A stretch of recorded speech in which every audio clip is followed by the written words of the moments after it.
Dzień dobry Państwu, witam po raz kolejny ze studia EBF Warszawa Procurement Festival. Tym razem Sebastian Błaszkiewicz wraz ze swoim gościem Anną Kozłowską z firmy Finiata będą kontynuować wątki rozpoczęte w ramach panelu dotyczącego sztucznej inteligencji. Zapraszam serdecznie. Jesteśmy tuż po zakończeniu panelu dyskusyjnego. Moim gościem jest Ania Kozłowska z firmy Finiata. Ania, gdybyś mogła trochę więcej powiedzieć o tym, jaką firmę reprezentujesz, czym się zajmujecie? Oczywiście. Ja reprezentuję firmę Finiata, jesteśmy spółką technologiczną, powstałą w 2016 roku.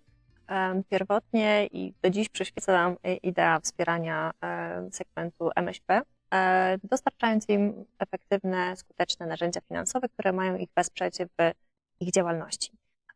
Naszą taką korową działalnością jest finansowanie MŚP, ale działamy też pod kątem uruchamiania, osadzania produktów pożyczkowych w procesach niefinansowych. W taki sposób, aby nasi użytkownicy mieli dostęp do finansowania w momencie, w którym powstaje realna potrzeba dodatkowych środków. Dziękuję bardzo za odpowiedź. W trakcie panelu dyskusyjnego pojawił się taki wątek, że branża finansowa z rozwiązań opartych na sztucznej inteligencji czerpie już od lat. Teraz wielką popularność zdobywają rozwiązania oparte na generatywnej sztucznej inteligencji. Natomiast w przypadku branży finansowej, tak jak wspomniałem, no, zapewne od lat już używa jej się na przykład w kontekście bezpieczeństwa. Jak to wygląda z Waszej perspektywy, gdybyś mogła trochę rozwinąć to, o czym zaczęliśmy rozmawiać w panelu dyskusyjnym? Oczywiście. Otóż od momentu, gdy powstawaliśmy, mocno skupiliśmy się na tym aspekcie automatyzacji procesów szacowania ryzyka klientów biznesowych oraz na narzędziu, które ma nam pomóc w sposób efektywny, skuteczny i szybki przetworzyć duże ilości danych, oszacować, czy dany klient jest wiarygodny, czy jest on zdolny do spłacenia wierzytelności, którą od nas zaciągnie. W związku z tym powstał nasz autorski program do oceny ryzyka o nazwie Copernicus, o którym też wstępnie rozmawialiśmy. I nad jego rozwojem pracujemy cały czas. To nie jest projekt, praca nad którym w pewnym momencie dobiega końca, tak? Bo cały czas dostarczamy, zasilamy go nowymi danymi. On cały czas musi brać pod uwagę zmienne warunki. Uczy się. Tak, a dużo się zmienia, tak, nie ma co ukrywać, dużo się zmienia i on cały czas ma dużą przestrzeń do tego, aby też stawać się lepszym.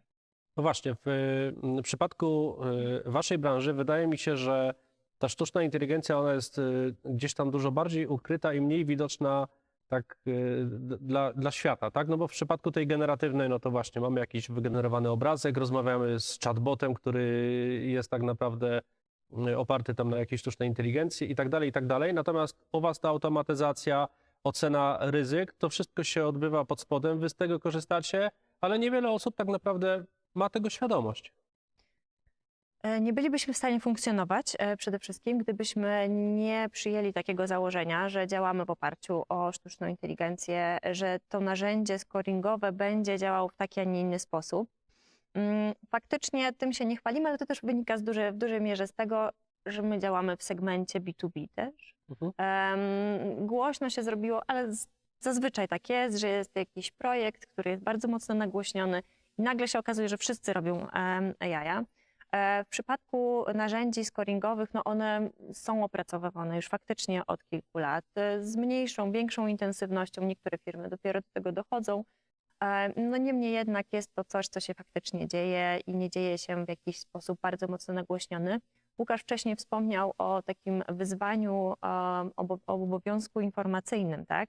I faktycznie w tym konkretnym produkcie wytłumaczenie klientowi, czy konsumenckiemu, czy biznesowemu, dlaczego ta decyzja jest podjęta w taki, a nie inny sposób, jest skrajnie trudne. Jest to o wiele łatwiejsze w przypadku, kiedy mamy faktycznie po drugiej stronie analityka i on ma określone założenia.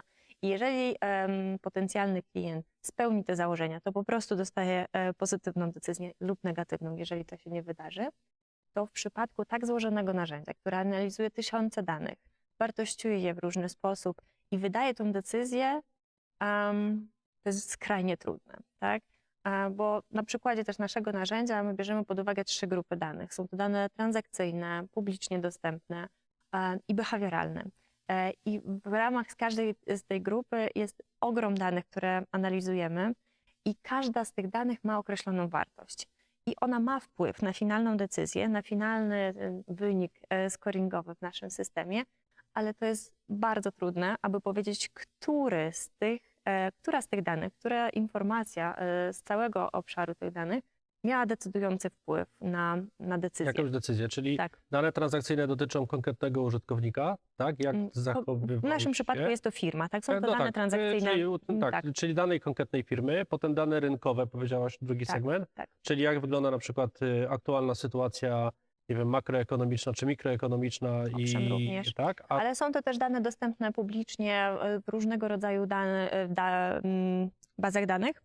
Są to dane dotyczące tego, w jaki sposób klient funkcjonuje na rynku, tak? Czy spłaca swoje zobowiązania, czy jeżeli nie, to jak ten stan wygląda. Czyli dane rynkowe to mogą być też dane rynkowe dotyczące tego konkretnego klienta, na przykład z jakichś baz informacji, nie wiem, o wierzytelnościach, a trzecia behawioralne, czyli pewnie jakieś wzorce zachowań, Tak. które Czyli występują generalnie dla są tej jakieś grupy. zachowania, które występują w danej grupie i z tej danej grupy zazwyczaj ci klienci performują w taki, a nie inny sposób.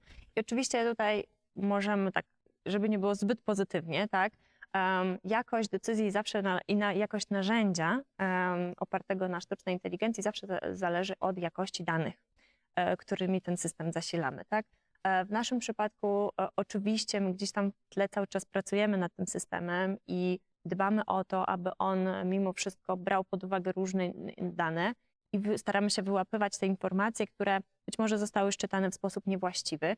Niemniej jednak też prowadzimy takie prace badawcze nad tym, aby te narzędzia jednak wciąż ulepszać, bo pamiętajmy, że jeżeli decyzje historyczne były podejmowane przez człowieka w oparciu o jakieś niesprawiedliwe założenia, tak, no to system nie będzie od tego mądrzejszy, tak? On będzie też podejmował te decyzje w oparciu o tego typu założenia. Czyli to jest proces czyszczenia danych albo odszumiania chyba, tak też się nazywa, Tak. który cały czas trzeba prowadzić, bo tych danych jest zapewne ogromna ilość, tylko właśnie one muszą być spójne, one muszą być wiarygodne i I wciąż musimy dbać o to, żeby one nie były zbiasowane. Okej. To jeszcze mam jedno pytanie dotyczące tak naprawdę przyszłości i cyberbezpieczeństwa. Powiedziałaś w trakcie dyskusji, że jesteś pełna emocji w związku z tym, co się teraz wokół sztucznej inteligencji dzieje, mimo że wy, branża finansowa, korzystacie już z tych rozwiązań, to cały czas widzisz świetlaną przyszłość i dużo możliwości, więc chciałbym spytać o te możliwości, ale też o kwestię, czy w ślad za tymi rosnącymi możliwościami nie będą też rosły ryzyka z tego skorzystania z tych rozwiązań, o czym też dzisiaj w panelu dyskusyjnym Łukasz Osborne-Clark, Łukasz Tak. Węgrzyn mówił. Zawsze. Każda szansa, każda możliwość, każde nowe, wspaniałe rozwiązanie wiąże się też z tym, że nie znajdą się zawsze użytkownicy, ludzie, firmy, które będą chciały te możliwości wykorzystać w sposób negatywny, tak? I myślę, że każdy jest tego świadomy, przynajmniej jakby musimy mieć to z tyłu głowy, że takie sytuacje będą się zdarzać. I to dotyczy również cyberbezpieczeństwa. Ale jeżeli wyjmiemy wątek sztucznej inteligencji, to tak naprawdę ta kwestia wyłudzeń i adresowania tych przestępstw, które gdzieś tam w sieci w tej chwili już się dzieją, to zawsze to jest wyścig. Im więcej jest zabezpieczeń, im bardziej kreatywne te narzędzia zabezpieczeń są, tym bardziej kreatywni są cyberprzestępcy. Więc to jest ciągłe przeciąganie liny. I tak samo będzie w momencie, kiedy zaczniemy tak w pełni wykorzystywać sztuczną inteligencję w tym aspekcie. Będą powstawały nowe narzędzia zabezpieczeń, ale będą też działy się takie właśnie sytuacje, jak Łukasz wspomniał, że ta próba wyłudzenia na wnuczka przybiera zupełnie innego kształtu i zupełnie innej formy takiej budowania zaufania u potencjalnej ofiary. Tak? No to też oznacza, że otwiera się ogromny rynek w obszarze cyberbezpieczeństwa, no bo przestępcy już z tego korzystają i będą korzystali. Ilekroć się będzie coś nowego pojawiało, z czego mogą potencjalnie korzystać, aby dokonać wyłudzeń czy jakichś innych przestępstw.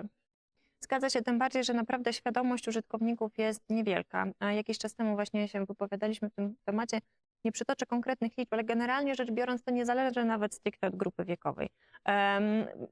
Jesteśmy bardzo podatni na różnego rodzaju SMS-y, linki, przekierowania, informacje, które wyłudzane są od nas w bardzo, bardzo różny sposób. Więc takie narzędzie dla użytkownika jest wskazane na pewno. Co więcej, jeżeli chodzi o transakcje w e-commerce na przykład, to użytkownik poniekąd oczekuje, że druga strona biznesowa, która dostarcza nam jakieś usługi, z którą wchodzimy w transakcję, zapewni nam to bezpieczeństwo. Jeżeli tych narzędzi nie będzie, jeżeli one będą bardzo kosztowne, to większości firm nie będzie na nie stać. Więc ta szara strefa będzie dalej funkcjonować, tak?